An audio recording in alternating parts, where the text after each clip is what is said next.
matière de gestion, le véritable danger ne vient pas toujours de la concurrence ou du marché. Parfois, il s'assoit en face de vous, à votre propre bureau, habillé de vos propres certitudes. Bienvenue à tous dans ce nouveau numéro d'Échecs et Maths, l'émission qui dissèque les revers de l'entrepreneuriat pour en extraire la vérité et les leçons de gestion.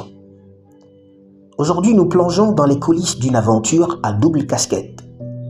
Notre invité du jour est un homme de rigueur, à la fois directeur dans une structure publique de microfinance et promoteur privé dans l'hôtellerie et la restauration.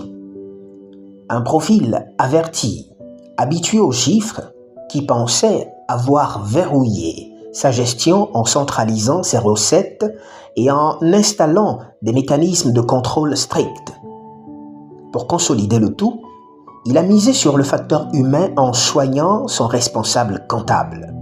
Résultat, un détournement de plusieurs millions d'impitoyables factures, suivi d'une épreuve judiciaire amère où la justice punit l'auteur sans jamais recouvrer l'argent.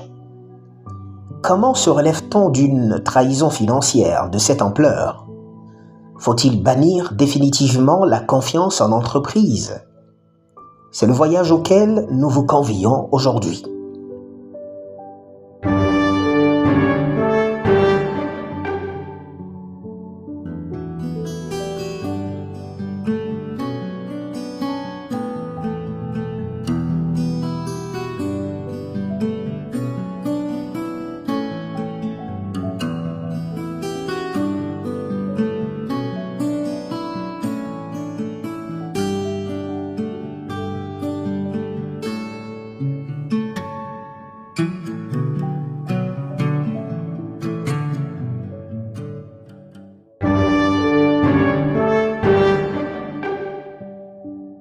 On pense souvent que la générosité et la rigueur créent un bouclier inviolable.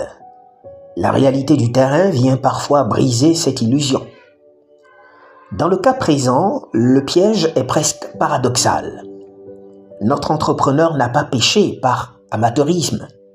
Il a structuré son entreprise individuelle, centralisé les flux financiers et instauré des procédures de contrôle régulières. Mieux encore, il a cherché à fidéliser son comptable par des largesses directes pour créer un climat de bienveillance. Pourtant, le maillon humain a cédé. Le voleur n'a pas seulement contourné le système, il a exploité la proximité accordée pour opérer en silence. En tant que responsable de l'entreprise, j'ai essayé de mettre en place un système qui me permet d'être un peu libre pour pouvoir faire mon activité principale, ma fonction principale de directeur de CRK. Donc, à cet effet, j'ai pu mettre en place un gérant de ma buvette. Pour la buvette, il y a un gérant et pour les chambres, il y a une gérante. Pour la buvette, évidemment, il y a des serveuses et pour pouvoir, un gardien, pour pouvoir corroborer, pouvoir gérer, suivre tout ce personnel-là, j'ai mis en place un poste comptable qui ne dit pas, qui est en fait un vice-président, juste pour assurer la coordination de toutes les activités de l'entreprise, du motel. Donc c'est à cet effet que la confiance que j'avais portée sur lui, et il en a abusé et il m'a dérobé des millions de francs malgré toutes mes largesses, toute ma disponibilité, pour qu'il soit à l'aise, pour que tout le monde puisse être à l'aise dans l'entreprise.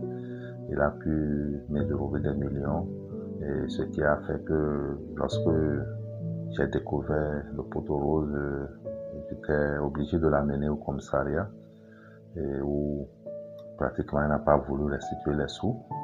Donc, on a dû poursuivre le dossier jusqu'au tribunal, et il a été condamné à 2 ans de prison. Et il a puisé les peines et il a été ressorti. Il a été libéré. Mais malgré qu'il a été libéré, je ne suis jamais rentré en possession de mon argent. Parce que ça fait près de 7 millions qu'il a volé en 2 ans d'activité avec moi. C'est ce que j'ai remarqué. Les autres, ils peuvent faire plus que ça, mais ce que j'ai constaté est qu'il a avoué, il a reconnu les faits. Ça fait plus de 7 millions. Quand le navire prend l'eau par l'intérieur, personne ne vient tenir le gouvernail à la place du capitaine. Le coût financier porté à une entreprise individuelle est souvent mortel. Dans ce type de structure, les frontières entre patrimoine personnel et professionnel se brouillent très vite sous la pression de l'urgence. Ici, l'entrepreneur fait preuve d'une résilience remarquable. Plutôt que de surendetter sa structure auprès des banques, ce qui aurait pu précipiter sa faillite, il fait le choix courageux d'injecter ses propres économies. C'est de la réanimation financière pure et simple. Il ressuscite le bar et le motel, il sauve les emplois et remet la machine en marche. Mais au-delà du chèque à 6 ou 7 chiffres, le véritable coût de cette épreuve est psychologique. C'est cette solitude foudroyante. Devoir sourire aux clients, rassurer les équipes, négocier avec les fournisseurs, tout en portant en silence la blessure d'une trahison et le gouffre de ses fonds propres entamés. La police va faire son effet, mais pas tellement comme il le faut. Les autres, le cadre que vous avez peut-être, vous êtes en location, où le propriétaire, tout le monde vous regarde. Le service des impôts, ils n'ont rien à foutre.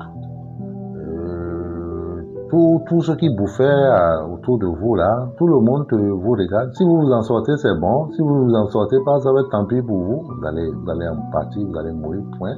Donc bref, c'est pas facile. Dans une situation pareille arrive, il n'y a souvent pas des gens qui viennent à votre secours.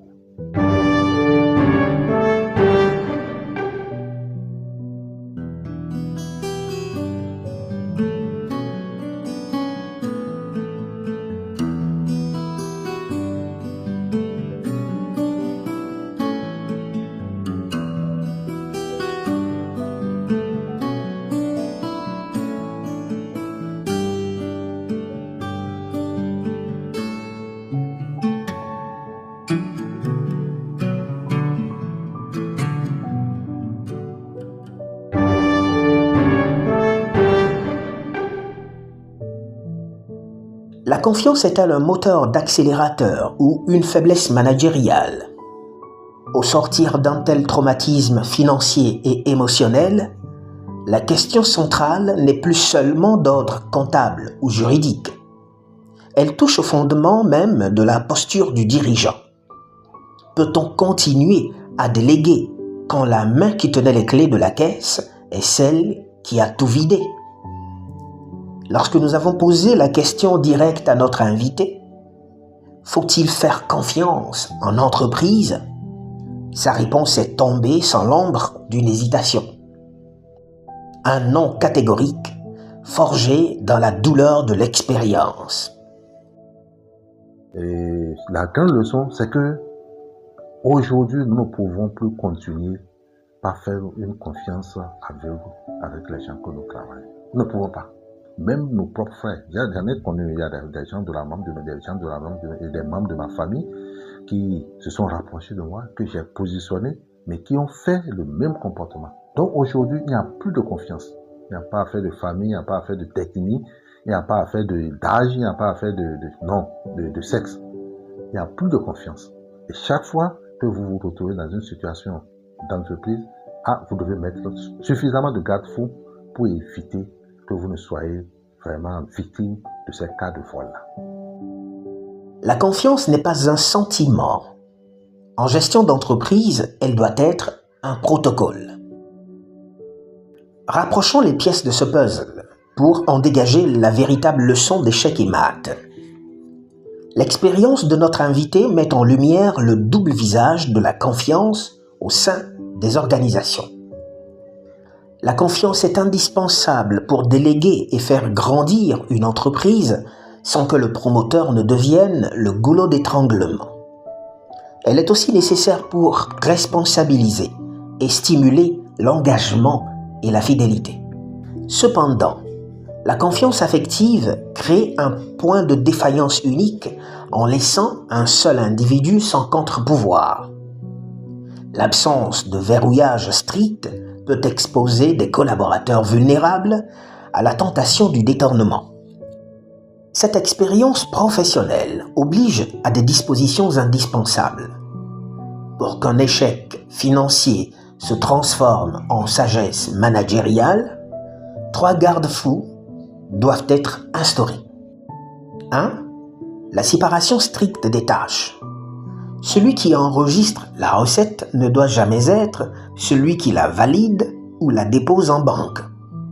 La centralisation sur une seule personne est un risque majeur, même sous couvert de simplicité. 2. Le principe du double contrôle. Les largesses salariales et la gestion ne remplacent jamais les audits externes et inopinés. Le contrôle régulier doit être perçu comme un outil de protection pour le comptable lui-même et non comme une marque de défiance. 3. Il faut accorder sa confiance au processus, jamais exclusivement aux personnes. C'est sur ces leçons de maths que le rideau tombe sur ce numéro. Merci à notre invité pour sa franchise brute et sa capacité à transformer une épreuve douloureuse en cours magistral de gestion. Quant à vous, chers entrepreneurs, rappelez-vous, dans le jeu des affaires comme aux échecs, la meilleure défense reste l'anticipation. À très bientôt pour un nouveau numéro d'Échecs et Maths.